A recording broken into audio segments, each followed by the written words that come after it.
Nesta primeira aula da 10ª semana, nós vamos começar a estudar antiderivada ou integral indefinida, sendo que esses nomes indicam a mesma operação.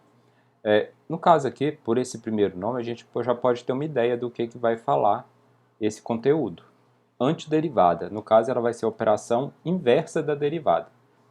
Nas aulas passadas, a gente tinha uma função, pegava ela e derivava. Agora eu vou pegar aquele resultado lá da derivada e transformar na função original. Então, conhecida a velocidade de uma partícula, pode-se desejar, por exemplo, saber a posição dessa partícula em um certo instante. Ou, conhecida a taxa de variação segundo a qual a água está escoando de um tanque, pode-se desejar saber a quantidade escoada durante um certo período de tempo. Problemas como esses podem ser resolvidos utilizando a antiderivada ou integral indefinida. Em ambos os casos, o problema ele consiste de encontrar uma função f grande, cuja derivada seja a função conhecida f. Então eu tenho uma função conhecida f, que seria a derivada da função que eu estou procurando, que é esse f grande. Se essa função f grande existir, ela vai ser chamada de antiderivada, ou primitiva, ou integral indefinida de f. Então aqui uma primeira definição: uma função f é chamada antiderivada de f sobre o intervalo i se a derivada dessa função f grande for igual ao f de x, para todo x nesse intervalo. Então, essa função f grande, ela vai ser chamada antiderivada de f, se ao pegar essa função f grande e derivar, eu obter a função f. Agora, um teorema: duas primitivas quaisquer de uma mesma função diferem por uma constante. Esse teorema, de certa forma, ele está nos dizendo que uma mesma função pode ter mais de uma primitiva. Na verdade, para toda função existem infinitas primitivas. Porém, a diferença de uma primitiva para outra vai ser simplesmente uma constante. A gente vê isso nos exemplos à frente. Um primeiro exemplo de primitiva de uma função, vamos considerar aqui um f grande de x igual a x ao cubo. Nós temos que essa função ela é uma primitiva de 3x ao quadrado. Por quê? Porque se eu pegar x ao cubo e derivar, usando lá as regras de derivação que a gente viu nas aulas passadas, a gente vai chegar em 3x ao quadrado. Então, se eu pegar essa função aqui e aplicar a operação inversa da derivada dela, eu tenho que voltar na função que originou ela, ao calcular a derivada. Então, da mesma forma, se eu tenho a função f grande de x igual a ln de x, uma primitiva dessa função é 1 sobre x. Por quê? Porque a gente viu que a derivada de ln de x é a derivada de x sobre x, que seria 1 sobre x. E ainda nessa sequência de exemplos, vamos considerar a função f de x igual a seno de 5x. Uma primitiva para essa função vai ser 5 cosseno de 5x. Por quê? Porque a derivada de seno de 5x vai ser a derivada de seno de u vezes a derivada do u, onde o u aqui é o 5x. Então, vai ser cosseno de u vezes a derivada do u. Derivada de 5x é 5, então vai dar 5 cosseno de 5x. Porém, lá no teorema dizia que duas primitivas quaisquer de uma mesma função diferem por uma constante, o que dava a entender então que uma determinada função admite mais do que uma primitiva. Então vamos ver aqui no caso do primeiro exemplo, onde eu tinha a função 3x ao quadrado. E quais poderiam ser as primitivas dessa função 3x ao quadrado? Uma primeira primitiva a gente viu que é x ao cubo, porém existem infinitas outras. Por exemplo, x ao cubo mais 1, x ao cubo mais log de 5, x ao cubo mais raiz de 3, x ao cubo mais seno de π sobre 2 e x ao cubo mais uma constante qualquer número que eu somar ao x ao cubo, vou estar obtendo uma primitiva diferente para aquela função. Como eu posso somar qualquer constante aqui e com isso eu vou estar obtendo uma primitiva diferente, nós podemos escrever isso de uma forma geral da seguinte forma: x ao cubo mais c, onde esse c pertence ao conjunto dos reais. Qualquer valor diferente que o c assumir, eu vou estar obtendo uma primitiva diferente para a função 3x ao quadrado. Então, de forma geral, nós vamos escrever apenas x ao cubo mais c. Podemos então escrever que a primitiva de f de x igual a 3x ao quadrado é x ao cubo mais a constante. A primitiva de 1 sobre x é ln de x mais uma constante. E a primitiva de 5 cosseno de 5x é seno de 5x mais a constante, onde, em todos esses casos, esse c é um número real qualquer. Então, para finalizar aqui, vamos ver mais uma definição.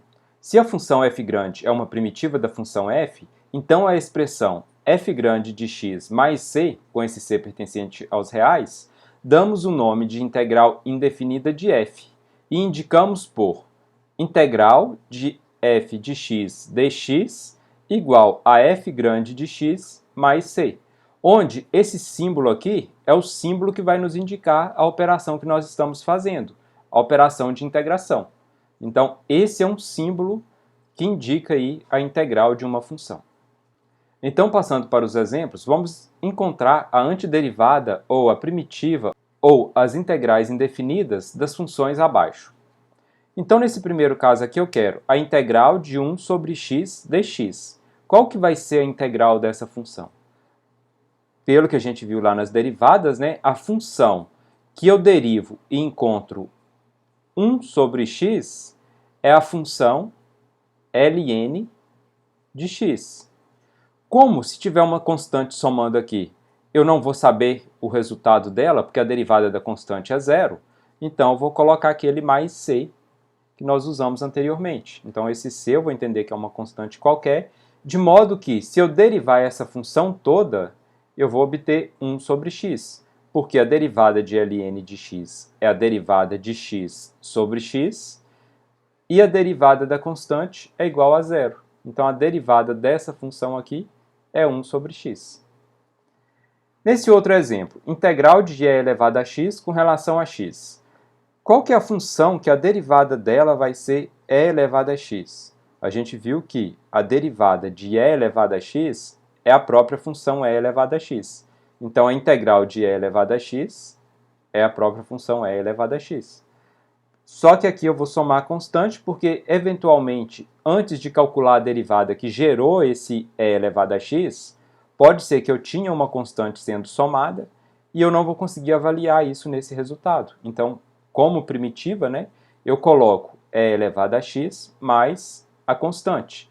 Observar que no caso da função original, se apenas é elevado a x, então seria o caso em que esse c seria zero. De certa forma, isso aqui está representando a função do mesmo jeito. Então, como função primitiva, eu vou pensar em qual a função que depois de derivada vai gerar essa função que está aqui e somo uma constante, para garantir, né, que se na função original tinha alguma constante, ao derivar deu zero e chegou nessa função. Continuando aqui, qual agora que é a função que a derivada dela é cosseno de x? Bom, a função que eu derivo e obtenho cosseno de x é seno de x. Então vai ser seno de x mais a constante. E qual que é a função que eu derivo e obtenho seno de x? Bom, a função que eu derivo e obtenho seno de x vai ser menos cosseno de x mais a constante. Por quê? Porque se eu pegar apenas cosseno de x, a derivada de cosseno de x é menos seno de x. Vezes esse menos aqui vai dar mais seno de x, que é essa função aqui. E da mesma forma que nos casos anteriores, eu somo a constante na hora de apresentar o resultado dessa primitiva. Nesse exemplo agora, integral de secante ao quadrado de x dx. Ou seja, eu quero saber qual que é a função que a derivada dela dá secante ao quadrado de x. De acordo com o que a gente viu na parte de derivadas, né, essa função é tangente de x. E da mesma forma que nos casos anteriores, eu somo a constante. E por último, a integral de secante de x vezes tangente de x vai ser a secante de x mais a constante. Da mesma forma, né, por que a integral da secante de x vezes a tangente de x dx é secante de x? Porque se eu pegar a função secante de x e derivar, eu vou obter secante de x vezes a tangente de x.